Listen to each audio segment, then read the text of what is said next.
ባለ ቤታቸው ውስጥ ነው የተቀበሩት። ቤታቸው ውስጥ ነው የተቀበሩት። ታሪኩ ረዘም ይላል። ምናልባት ላውራችሁ ሁለቱንም ልመልስለትና የእርሳቸውን የመጨረሻውን ነግራቸዋለሁ።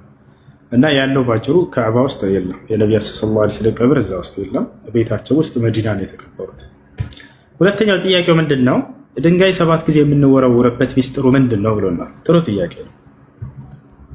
ለምንድን ነው ድንጋይ የምንወረውረው? ተራራው ላይ ጀምራ ነቢዩላህ ኢብራሂም ዓለይሂ ሰላም ልጅህን እስማኤልን ሂደህ በዚህ ተራራ ላይ ሰዋ እረድ በተባለ ጊዜ ልጁን እስማኤልን ይዞ እየወጣ እያለ ሰይጣን ተገለጠለት። ሰይጣን ተገለጠ። ለነቢያት እየተገለጠ ለመፈተን ይጋረጣል። ሰይጣን ተገለጠና የወሰውሰው ጀመር። አብርሃም አንድ ልጅህን ታርዳለህ?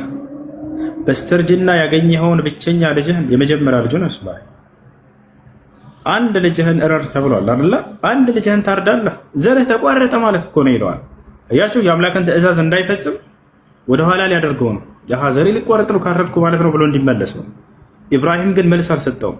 ዘወር አለና 7 ጠጠሮችን እያነሳ በዛ በተራራ ላይ ወረወረበት። ሰይጣን ሄደ።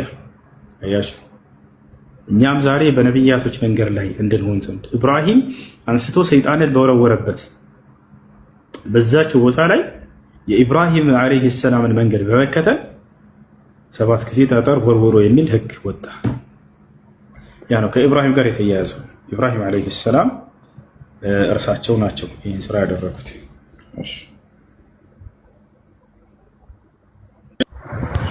አንድ የሚቀራል እሱ እዛ ሲዞሩ ካዕባውን በሚዞሩ ጊዜ በመገፋፋት ብዙ ሰዎች ይሞታሉና በየዓመቱ እነዛ ሰዎች ቀጥታ ወደ ጀነት ነው የሚገቡት። ከእስላም አስተምሮ ጋር ስሰማ ቀጥታ ጀነት እንደሚገቡ ይናገራሉና ሰዎቹ። ስለዚህ ሲያስተያየው ሀጅ እያደረገ የሞተ ሰው የጀነት ነው የሚል የለም። እዛ አይደለም ያ ሰው በሚነሳ ጊዜ በነቢያችን ሰለላሁ ዐለይሂ ወሰለም ጊዜ አንድ ሰው ሀጅ እያደረገ ሞተ። ግመሉ እንትን አለት አደናቀፋትና ተከርብቶ ሞተ ሰውየው። እንዳለ ቅበሩታል ነብዩ ሰለላሁ ዐለይሂ ወሰለም። ወኢነሁ ለዩብዐሱ የውመል ቂያመቲ ሙለቢየን አሉ። ይህ ሰው ነገ የትንሣኤ ቀን ልክ ባለበት ሁኔታ ለበይክ አላሁመ ለበይክ እያለ ይነሳልን ብለው ተናገሩ እንጂ የጀነት ነው የሚል ቃል ምናምን እንደዚያ ሰው አልተናገሩም። ስለዚህ ሀጅ እያደረገ የሞተ የጀነት ነው የሚል የለም። ነገር ግን ሀጅ ያደረገ ሰው ምንዳ ምንድን ነው? አምላክ አላህ ሱብሓነሁ ወተዓላ ሶላት በመስገዳችን ጾም በመጾማችን የሚሰጠን ምንዳ አለ አይደለ? ሀጅ ያደረገስ ምንዳው ተገልጿል ወይ? አዎ ተገልጿል። ነቢያችን ሰለላሁ ዐለይሂ ወሰለም ሐዲስ ላይ ምን አሉ? መን ሐጀ ፈለም የርፉት ወለም የፍሱቅ